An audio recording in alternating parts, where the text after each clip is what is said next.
आजकल social media पर एक बहस छिड़ी हुई है। एक तथाकथित आचार्य हैं, वो श्री राधा रानी के पिता, उनके पति का गांव और उनका नाम बता रहे हैं।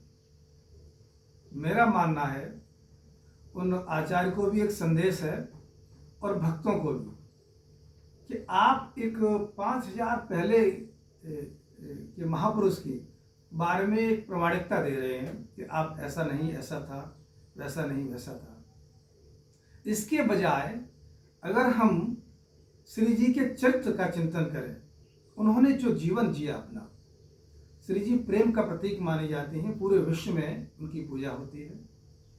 तो आप उनके जो प्रेम करने की चीज तरीका है, उन्होंने प्रेम को जैसे जिया, उस चरित्र का चिंतन करें तो आपका उद्धार होगा। फालतू की बहस में पढ़ने से मुझे लगता है कि आपका कुछ होने वाला नहीं है। अगर ऐसा ही होता तो निश्चित तौर पे उनके माता पिता या पति का नाम आता। पूरे विश्व में श्री जी की पूजा होती है, या उनका ही नहीं, जो भी महापुरुष होता है भाई, धरती पर जब वो मनुष्य रूप में आता है तो कोई न कोई आधार तो लेता ही है। कोई न कोई उसका पिता होता है, कोई पति होता है, कोई कुछ होता है। लेकिन महत्वपूर्ण जो होता है वो महापुरुष होता है या महादेवी होती है, जिसने मनुष्य के रूप में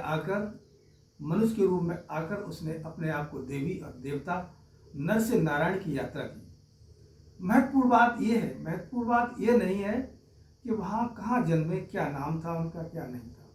एक आधार है, बस उतना ही महत्व उसका।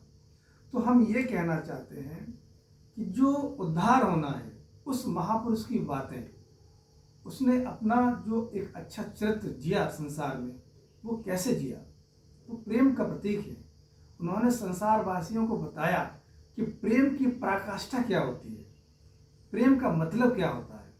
उस चीज पर अगर चिंतन हो और बहस हो समाज में, तो निश्चित तौर पर ही लोगों का भला होगा। अनर्थक बहस, अनर्थक बातों से उनका तो भला नहीं होना, लेकिन जो तथाकथित आचार्य हैं उनका जरूर भला होगा। क्योंकि वो लोग चाहते हैं कि एक आकर्षण हो, एक नई बहस शुरू हो, जिससे लोग उनको सर्च करें। इससे उनका भला होना, भक्त का भला नहीं होना है। तो हम आप लोगों से यही प्रार्थना करते हैं कि किसी आचार्य की व्यर्थ की चीज़ों में न फंसकर, आप अपना भला चाहते हैं, आप किसी भी महापुरुष को मानते हैं या महादेवी को मानते हैं, किसी को भी मानते हैं, उसका आप चरित्र का चिंतन करें। क्योंकि जिस देवी या देवता का आप चिंतन करते हैं, उनका गुणगान करते हैं, और आप निरंतर ऐसा करते हैं, तो निश्चित तौर पर भी उसके गुण आपके अंदर आ जाते हैं। इसमें कोई संशय नहीं है। ऐसा बहुत से महापुरुषों ने किया है कि निरंतर उनका ध्यान करने से जो हनुमान का भक्त है वो हनुमानमय हो गया, जो काली का भक्त है वो कालीमय हो गया, जो कृष्ण का भक्त है वो कृष्णमय हो गया, क्योंकि उसने निरंतर उसका चिंतन किया। निरंतर चिंतन करने से उसकी शक्तियाँ आपके अंदर प्रकट हो जाती हैं, इसमें कोई दो राय नहीं। नर से नारायण की यात्रा की जा सकती है। एक साधारण इंसान नारायण में बदल सकता है, इसमें कोई दो राय नहीं। तो हर एक भक्त को या जो आचार्य हैं उनको कोई ऐसी बहस नहीं करनी चाहिए। अगर बहस करनी है तो भगवान के चरित्र का गुणगान करें, उनकी महिमा का गुणगान करें, उसी से उसका उद्धार है। फालतू की चीज़ों से कुछ हासिल नहीं होना है। और हम यही कहना चाहते हैं, आप जैसा कि नीम करोड़ी महाराज का भी नाम जानते हैं, उन्होंने हनुमान जी की इतनी बड़ी सेवा की कि वो हनुमानमय हो गए थे। और एक और महापुरुष हैं जो कलयुग में ही हुए हैं, श्री रामकृष्ण परमहंस जी महाराज। उन्होंने विभिन्न साधनाएं की, और विभिन्न साधनाएं करने के बाद जिस इष्ट की उन्होंने सेवा की, वो उसके स्वरूप में परिवर्तित हो गए। उन्होंने माँ काली की सेवा की तो उनके स्तन का विकास हो गया था। उनके बताते हैं कि जो समय के समकालीन भक्त थे कि उनके जो है महीना आता था, उनकी स्त्रियों के गुण इतना, यहाँ तक उन्होंने साधना की थी। और जब उन्होंने हनुमान की सेवा की तो हनुमान की सेवा करते समय उनके पूंछ पीछे हो गई थी, निशान बन गया था।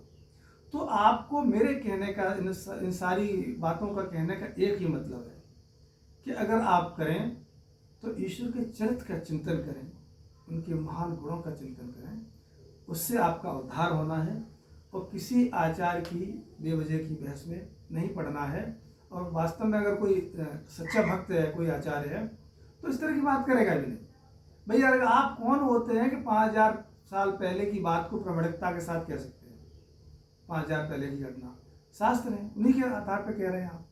तो अगर आपको प्रामाणिकता देनी है तो क्या श्री जी के चरित्र को आपने जिया? क्या उस स्तर के प्रेम को आपने जिया?